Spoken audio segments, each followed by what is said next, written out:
In this video, I am going to explain anatomy of transverse abdominis. Transverse abdominis, that is this muscle. This is the deepest muscle among abdominal muscles. I am going to explain its origin, insertion, function, and anatomical connection with other core muscle. Okay, origin is about this part. It's a little bit wide, right? So, what is this part? This is rib cage. This muscle originates from rib 7 through rib 12. Actually, rib plus costal cartilage.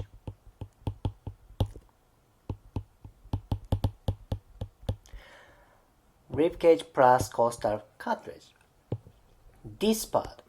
And what is this part? This is iliac crest. Iliac crest. And that originates from connective tissue around inguinal area. Connective tissue around inguinal area. That is inguinal ligament. Inguinal ligament. Basically, it's this area. By the way, transverse abdominis is like a corset around abdominal area. So it's going like this way, surrounding abdominal area. So there should be origin on posterior part of abdominal area. What's that? There's a myofascia on lower back. That is thoracolumbar fascia. Thoracolumbar fascia. So look at that. It has very, very wide origin. Rib 7 through 12 plus costal cartilage, iliac crest, inguinal ligament, and thoracolumbar fascia. Now let me explain insertion of this muscle. Insertion is this part. What is this midline? This is linea alba. Linea alba. Actually, other abdominal muscles also attach to linea alba. Linea means line. Alba means white. So this is white line. Okay? And there is connective tissue that is around rectus abdominis. What is it? That's rectus sheath. Rectus sheath. Also, other abdominal muscles attached to rectus sheath. So this area is very, very busy area for abdominal muscles. There is rectus abdominis and other external oblique, internal oblique, transverse abdominis attached to this area. That is why this is very, very busy area. Anyway, transverse abdominis attaches to linea alba, this place, and rectus sheath. Now let me explain function of this muscle. I want you to focus on direction of transverse abdominis. Its muscle fiber is pretty much horizon, right? That means when this muscle contracts, that brings abdomen this way. What is it? That is rotation. Rotation. This is right side.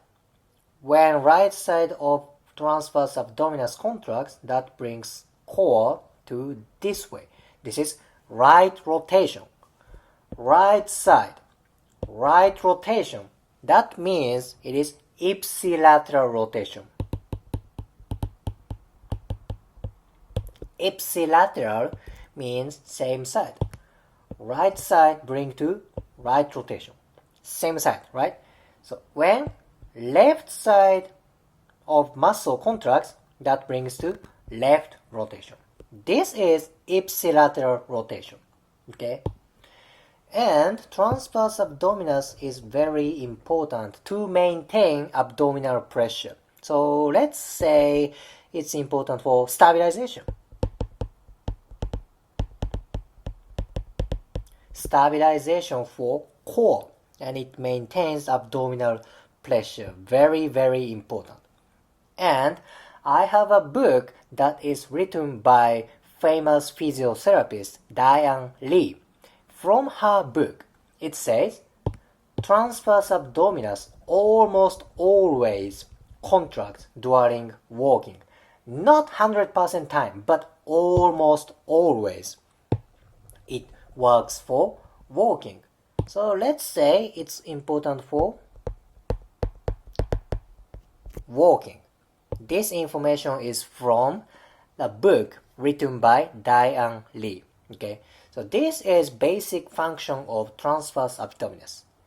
Ipsilateral rotation, stabilization for core, and it's important for walking. Now for next section, let me explain anatomical connection with other core muscles. Okay, this is closer view. There is costal cartilage around ribcage. Okay, now costal cartilage around this area is removed. I want you to focus on transverse abdominis and diaphragm. It looks like there is connection around this area. Remember, costal cartilage is removed. If you dissect costal cartilage, transverse abdominis and diaphragm show up. So there is kind of myofascial connection between these two muscles. What can you say from this anatomical connection? Remember, transverse abdominis is important for core stabilization. So maybe when this muscle gets too tight or too loose, that can aggravate stabilization for core. Now this muscle has connection with diaphragm. Diaphragm is important for breathing, of course, and it can control stabilization of rib cage. This muscle is freaking important. Not only breathing, but also for stabilization. When diaphragm doesn't work properly, that can affect transverse abdominis. When transverse abdominis doesn't work properly, that can aggravate diaphragm. That is why this connection is very, very important for abdominal function plus thoracic function.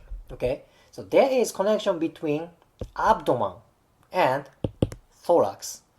Okay, now let me explain relationship with pelvic girdle. This is pelvis. This is transverse abdominis. This is the deepest muscle among abdominal muscles, right? So transverse abdominis runs like this, imagine. So there is myofascial connection deep to pelvis. And I want you to focus on these muscles now. These are pelvic floor. This muscle supports internal organs from bottom of pelvis. Then this muscle controls urogenital function and reproductive systems.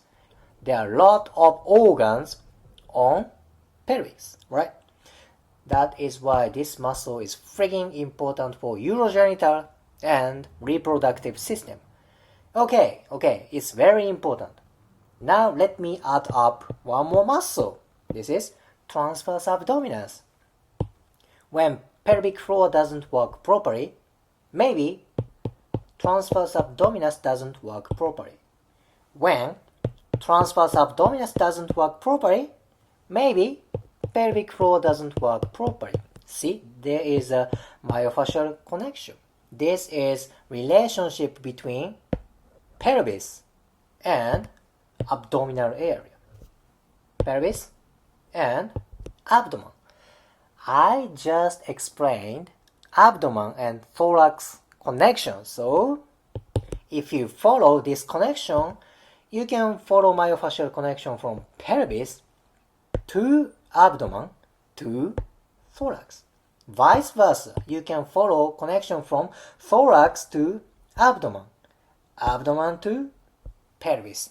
This is very, very important, especially this kind of a deep core muscles are connected very, very strongly. That is why you can follow this myofascial connection very, very easily. So in this video, I explained anatomy of transverse abdominis. I explained its origin, insertion, function, and anatomical connection with pelvis and thorax. If you liked today's video, please hit the like button, comment, and subscribe. See you next video.